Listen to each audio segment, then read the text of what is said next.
बाकी अब मैं ठीक हूँ। बोले कैसे ठीक हो? बोले भाई ये नहीं मुझे पता कैसे ठीक हो, ये तो भगवान की कृपा का हो, जो भी कुछ है मैं अब बिल्कुल ठीक हूँ। कैसे? बोले मेरा बहुत तेज बुखार था, बहुत तेज, बड़ी सर्दी लग रही, मैंने छाछ पी ली। बोले महाराज ये क्या काम करा, बुखार में और सर्दी में छाछ पी ली? वहां पर मैंने पी ली और मेरा बुखार उतर गया।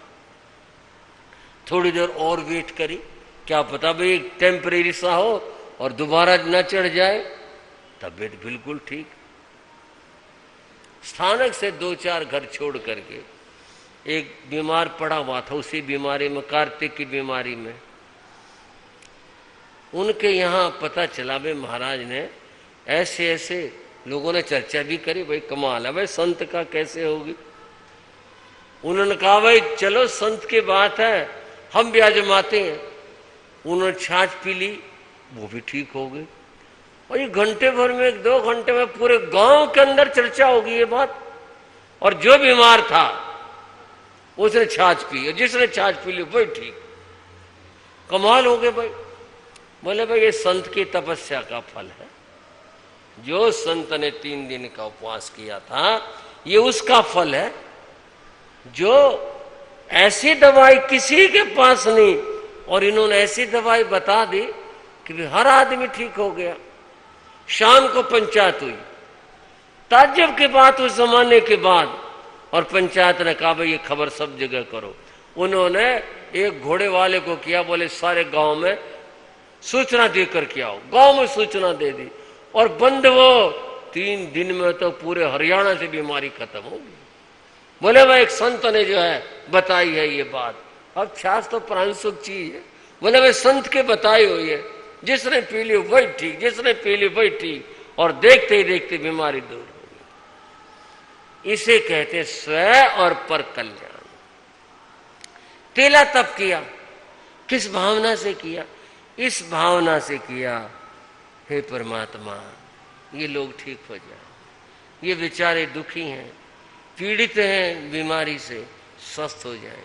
और क्या भावना, इनकी जगह चाहे मैं बीमार हो जाऊं। बोलो कितनी बड़ी बात है, कितना बड़ा उपकार है ये, कैसी सोच है ये। चाहे मैं बीमार हो जाऊं लेकिन लोग ठीक हो जाए। क्या अद्भुत बात। बंधुओं, संतों की महिमा और संतों की बात ऐसी होती है जो स्व और पर दोनों के कल्याण की बात सोचते हैं, सबके भले की बात सोचते हैं, सबके हित की बात सोचते हैं। ऐसे ही स्व और पर कल्याण करने वाले गुरुदेव योगीराज श्री राम जी लाल जी महाराज, उनके जीवन की एक नहीं जाने कितनी कितनी घटनाएं हैं। कुछ पंक्तियां बोलते हैं।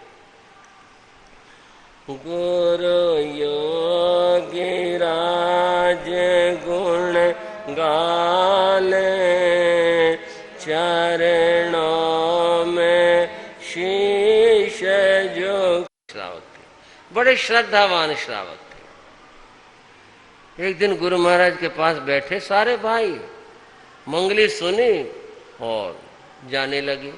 बारी बारी से जैसे वंदना करते हैं, वंदना। लाला जी का नंबर आया, उन्होंने माथा टेका। गुरु महाराज बोले मोतीराम, उनका एक लहजा था जो बड़े लाड से, बड़े उससे बोलते थे, वो हम नहीं बोल सकते उस तरह का। मोतीराम, हाँ गुरुदेव, भाई जरा देख के जाना। कोई बात नहीं, कुछ नहीं, बस ऐसे फरमा दिया, जरा देख के जाना। तैद गुरु महाराज, उसने भी कुछ नहीं बात सोची, सबने वंदना करी, अपने अपने चले गए, वो अपने रास्ते चले गए। उनका घर थोड़ा दूर था, मंडी में था। लाला जी सोचने लगे आज गुरु महाराज ने क्या बात कही, देख के जाना। और दिन तो कभी कहा नहीं देख के जाना, क्या देख के जाऊं? बोले जरा देख के जाना। उनके दिमाग में ये बात स्थानक से जाने के बाद आई, भाई गुरु महाराज ने मेरे को कहा देख के जाना। लाला जी छड़ी रखते थे और एक रात में आते थे, टॉर्च लेके आते थे। क्योंकि सड़कों पर लाइट का उस जमाने में कम ही था, होती भी थी। टॉर्च लेके आते थे, अपने टॉर्च लगाते थे, अपने जाते थे। रास्ते में एक मोड़ पर चबूतरा था, थोड़े से बुजुर्ग थे, तो वहां वो बैठ के थोड़ा दम ले लेते थे। चबूतरे के बातें जाते, थोड़ी देर बैठ लिए, फिर चल दिए। वो चबूतरा आया दिमाग में, पता नहीं क्या बात है, गुरु महाराज ने क्या कही, और सहज रूप से जैसे रोज बैठते थे उस पर बैठने के लिए वो मुड़े, बैठने लगे। वो बात ध्यान आ गई, तो बैठने से पहले उन्होंने टॉर्च लगाई, मतलब देखने के लिए। वो चबूतरे को देखो, ओ काला सांप पसरा पड़ा वहां पर, इतना बड़ा चबूतरे के ऊपर जहां वो बैठते थे। देखते बोला किसको डर नहीं लगे, बोला लाला जी का हाथ से टॉर्च छूट गई एक बार को, और पीछे हटे, चोट उठाई, फिर दूर खड़े होकर लगाओ, लेटा पड़ा उनके बैठने की जगह। ये थी बात, यूं थी बात। बोले देख के जाना। तेरा बोला गुरुदेव बड़ी कृपा करी आपने, तो मैं तो आपके बचनों को याद करके देख लिया, नहीं तो कभी काम ही नहीं पड़ा। आते बैठ के, जाते बैठ के चले गए, कभी कुछ ख्याल ही नहीं था। ये था मामला, देख के जाना। सवेरे सवेरे आए दर्शन करने, गुरुदेव बड़ी कृपा करी आपने। तो गुरु महाराज बिल्कुल कुछ नहीं कहा, जी बड़ी कृपा करी, कुछ नहीं कहा, बोले कोई खास बात नहीं, ये रात तो बचा दिया आपने। महाराज ने युवी ने पूछा क्या बात होगी, ये आपने तो बड़ी कृपा करी जी, रात ने तो बच गए। फिर बताई बात, बोले जी मैं तो बच गया रात को, मैं तो वहां बैठा करता रोज, और कभी मैंने टॉर्च नहीं लगाई वहां बैठने के लिए, साफ चबूतरा था, रोज आना जाना था, और रोज बैठा करता मैं तो वहां पर, कभी भी नहीं देखा मैंने। बस आते चबूतरा आया, मैं पीठ घुमाई और मैं बैठ गए, फिर उठ के चल दिए। मुझे क्या पता था, आपने 15 आदमियों में से मेरे को कहा मोतीराम देख के जाना भाई। अब बताओ आप क्या कहोगे इसको। ऐसी वचन की दिव्यता थी, पता नहीं उनके बात में क्या छिपा रहता था। जो भी होता, कुछ भी बात होती, एक हो तो यूं कहे कि होगी, बाई चांस बात होगी, एक बात हो तो कह लेना। और बात जिनकी संख्या गिनी ना जा सके, फिर कैसे कह दे बाई चांस। बाई चांस थोड़े था। मेरे सामने एक भाई आए दर्शन करने, प्रवचन हो गया था, गुरु महाराज बैठ के स्वाध्याय करते थे, वो आए दर्शन करे। पता नहीं उनको क्या पहचान थी आदमी की, योगीराज जी को। मैं पास में बैठा था, उसने दर्शन करे, गुरु महाराज ने उसकी तरफ देखा, क्या बात है, कुछ चेहरा उदास सा लगा भाई। उसने कुछ कहा नहीं, कुछ बात नहीं, पता नहीं क्या पहचान थी, बस चश्मा थोड़ा ठीक करके, क्या बात भाई, चेहरा कुछ उदास सा लगा। बोले हाँ महाराज, क्या बात होगी। बोले महाराज फिक्र की बात होगी, चिंता की बात होगी। क्या बात होगी। बोले जी कल सुबेरे सुबेरे का समय था, दुकान खोल ली थी, बस इंस्पेक्टर आ गया और जी वो सारे कच्चे कागज पक्के कागज सारे उठा ले गया। मैंने बतेरा कहा उसको, हाथ भी जोड़े, लेना देने के बाद के बाबूजी सुन लो, बोले कुछ नहीं सुनी उसने, वो तो जी ले गया। महाराज बहुत मुश्किल की बात होगी, मैं दुकान तो दुकान ही होती है, सारे कच्चे पक्के कागज जो थे सब ले गया, बहुत मुश्किल की बात होगी। देखो आपको बताता हूँ, यूं ही बाणिया हो रहा है, बाणिया तो था ही, लेकिन उनका स्टाइल अपना यूं ही बाणिया हो रहा है। अरे भोले फिक्र किया करें क्या, कब तारीख आवे, कौन इंस्पेक्टर आवे, कोई फिक्र कर रहा है, फिक्र नहीं करा करते, बस धर्म ध्यान करा कर। इतने बाद मेरे सामने के बाद गुरु महाराज ने ऐसे आश्वासन के शब्द दिए, उसको धैर्य मिला। वो भाई बताते हैं, बोले 7 महीने के बाद मेरी पीसी आई, 7 महीने के बाद, बुलाया ही नहीं, 7 महीने के बाद और जो इंस्पेक्टर आया वो जिसने कागज पकड़े थे ना उसकी तो होगी बदली, और इंस्पेक्टर आया उसकी जगह, और उससे जान पहचान निकली आई। उसने कहा, बोले मैं उससे मिला, बोले भाई तने तो बहुत गलत काम कर रखे हैं। बोले बाबूजी कच्चे कागज में क्या करूं? उसने जिसके कागज ना ठीक करवा दिए सारे, उसके नहीं 1 रुपए की भी पेनल्टी लगी, कागज सारे के सारे कोर्ट से भरी आया और ठीक ठाक काम हो गया। बताओ भाई कौन इंस्पेक्टर आवे? क्या बात कही उन्होंने, कौन इंस्पेक्टर आवे, क्यों फिक्र कर रहा है? बोलो। उनके वचनों की बात कुछ इस तरह की थी, जिसको जो फरमा दे जैसे कह दे, और यूं बस कृपा निधान थे। इतने सरल आत्मा, इतने सहज आत्मा, इतनी दिव्य आत्मा, लोग जैसे बादल के इंतजार करते ना, गुरु महाराज कुछ कृपा करें, कुछ फरमा दें, कुछ कह दें। एक भाई आए,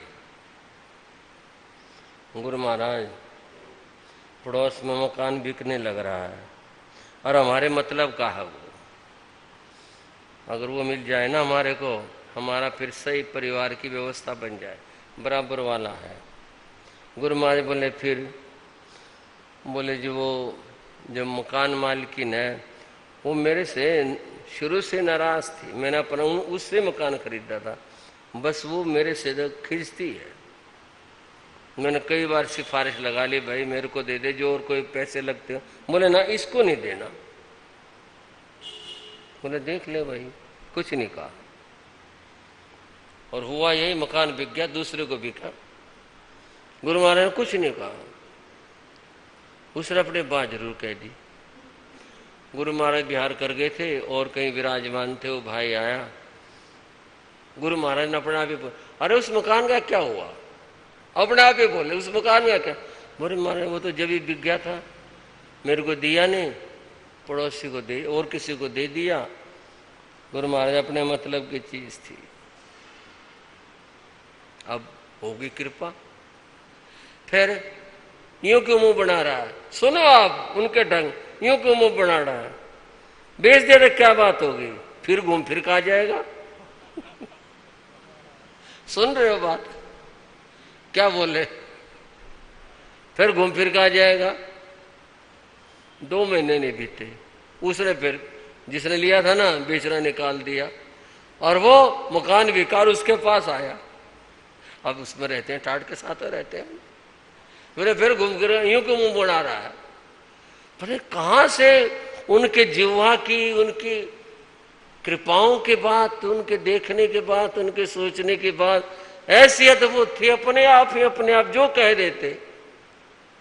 मेरे अपने जीवन की पता नहीं कितनी सारी बातें मेरी दीक्षा रखी हुई थी, जीने में दीक्षा होनी थी, तो तारीख घोषित हो गई थी, तैयारियां चल रही थी, और कोई भी जब काम होता तो बिरादरी वाले चंदा करते ही करते हैं। उस समय जो वहाँ कैशियर थे जींद में भाई, वो गुरु महाराज के पास आए। बोले गुरु महाराज के चरणों में प्रार्थना थी। बोलो क्या बात है? बोले सब काम बड़ा अच्छा चल रहा है, सब लोग बड़ा दिल खोल करके चंदा दे रहे हैं, और सब अपने अपने ड्यूटियां भी लिखवा रहे हैं, भाई हमारे को ये बहुत अच्छा वातावरण है। बोले फिर क्या बात है? उसने जी एक सेठानी का नाम लिया। वो सेठानी में इसलिए कह रहा हूं, उसके पति गुजर चुके थे, बहुत संपन्नता थी उनके यहाँ, तो सेठानी का। बोले वो सेठानी है नहीं? बोले वो हमारे से नाराज है, बिरादरी से। बोले फिर मना लो। बोले ना जी ना, वो कहाँ माने, सुनती नहीं हमारी। तो अगर आप उसको कह दो ना तो जी वो अच्छे पैसे दे देगी, और फिर आना जाना भी खुल जाएगा, अगर आप कह दो तो। महाराज बोले मेरे से सिफारिश करवाओगे? हंस के बोले मेरे से सिफारिश करवाओगे? लेना गुरुदेव आपसे कृपा करवाना चाहते हैं, सिफारिश तो नहीं, अगर आपकी कृपा हो जाए तो होगी कृपा। बोले अच्छा देखो कभी मौका बना तो। सुबह सुबह गुरु महाराज बाहर घूमने जाते थे, साथ में मैं होता था, मेरे कंधे पर हाथ रख के फिर जाते थे।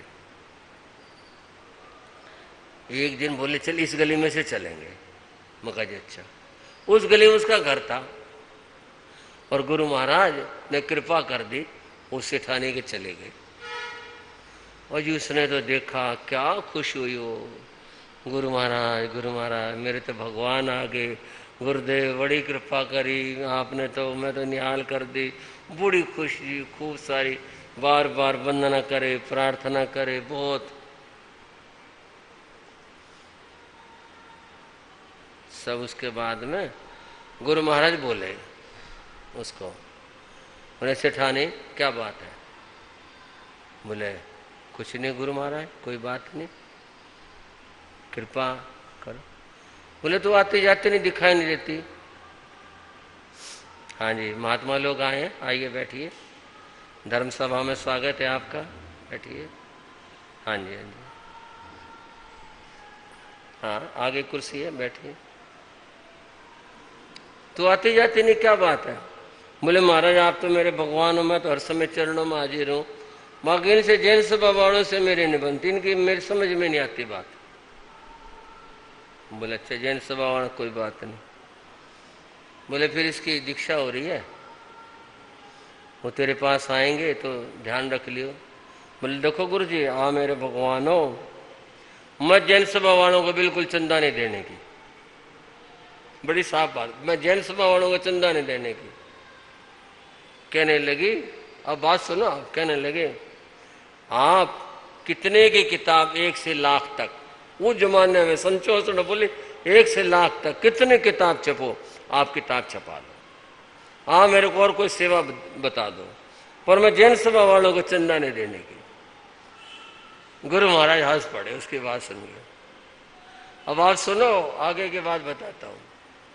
गुरु महाराज ने मेरे यहाँ पास खड़ा था ना ऐसा, बोले किताब तो ये अपने आप छाप लेगा और बहुत छाप लेगा। सुनो पीसी जैन साहब क्या बोले, नुका किताब तो ये अपना आप छाप लेगा और बहुत छाप लेगा, तो किताबों की चिंता ना कर।